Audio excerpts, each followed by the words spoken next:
I have always loved long drives. The hum of the tires, the way the world blurs past. The quiet moment when everyone else in the car falls asleep.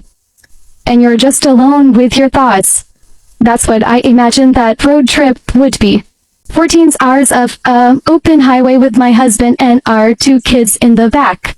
On our way to a long overdue family reunion in Vermont. It was my mother's idea. She called it a chance to finally come together again. After years of strained phone calls and awkward holidays, I wasn't sure I believed her. But my kids were excited to meet cousin they barely remembered. And my husband, Luke, thought it would be good for us all. We'd been on the road for about 6 hours. The air was thick with the smell of gas station coffee and the faint tang of the snacks the kids had been working through since sunrise. The sky was bright. Early fall's leaves scattered light fire along the edges of the interstate. Luke was driving when it happened. He had been quiet for a while. One hand on the wheel, his jaw tight. I thought he was just tired. Then without warning, his voice cut through the hum of the car. Turned around, he said. I frowned. What? Take the next exit, we need to go back now. There was something in his tone, low, urgent, almost like fear, that made my stomach flip. I didn't argue. I just nodded, pulled off at the next ramp, and headed south again. The kids barely noticed, lost in their tablets. 10 minutes later, Duke told me to pull over at an empty rest stop. He got out without a word, went to the back of the SUV, and opened the trunk. I followed, my chest tightened.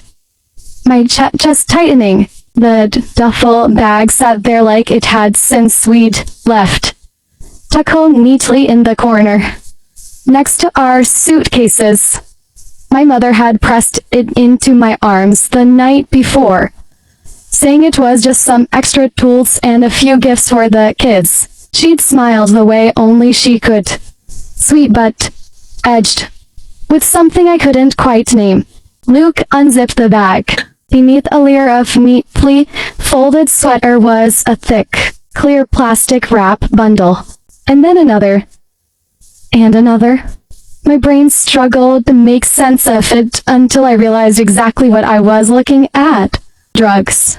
I staggered back. No, she wouldn't. She did, Luke said, his voice steady, but cold. They were using our kids.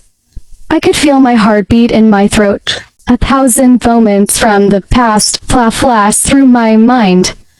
Times my parents had leaned on me. Times I had said yes because saying no made me feel like the bad daughter.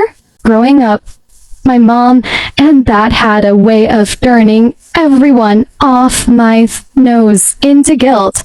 They had reminded me of all they had done for me. They had said things like family helps family, and I'd given money for a car repair. That was really for my father gambling debt, watching my sister's kids for weeks because he needed a break, only to find out she'd gone on vacation. The last time I'd said no, it was about money again, this time for my nephew private school tuition. My parents had begged, even shamed me, but Luke had finally put his foot down. They didn't speak to us for months. Then out of the blue came the call about the reunion, and that back. We didn't say much after that.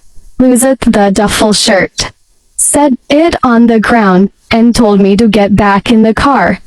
We drove straight to my parents' house, walked it up their front steps, rang to the bell, and left it there without knocking. That night, I blocked their numbers. For a while, it seemed like maybe that would be the end of it, but my parents don't give up easily. A few weeks later, they showed up at the kids' school without telling us, taking them out for ice cream and loading them up with toys. The kids came home, brumming, talking about how fun Grandma and Grandpa were. Luke and I knew then he had to go. We packed up, sold the house, and moved to Montana, a place my parents had no ties to. New number, new address, new forwarding information. No forwarding information.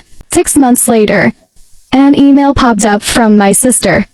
I almost deleted it unread, but something made me open it. They got caught.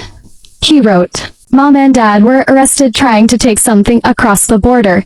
They're facing serious charges. They need help with a lawyer.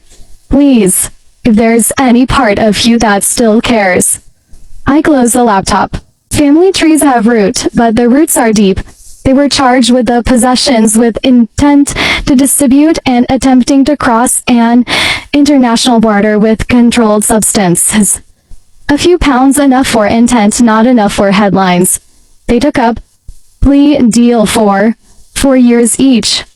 Not life-changing, but not nothing either.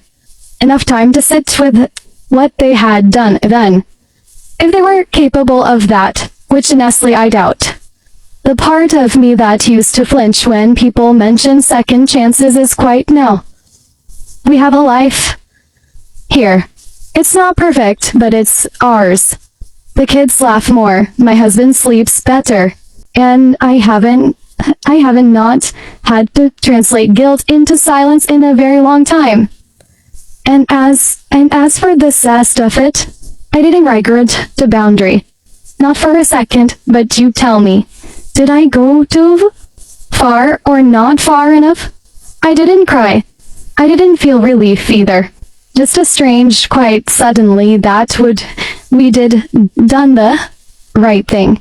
Luke came into the kitchen, kissed the top of my head, and asked if I wanted coffee. The kids were in the backyard, teasing the dog. The sun was spilling and sprilling in through in window, and for the first time in years, the air felt light. I know my parents would probably never understand why I walked away. But for me, it was simple. Family is supposed to protect you, not destroy you. Let me know in the comments.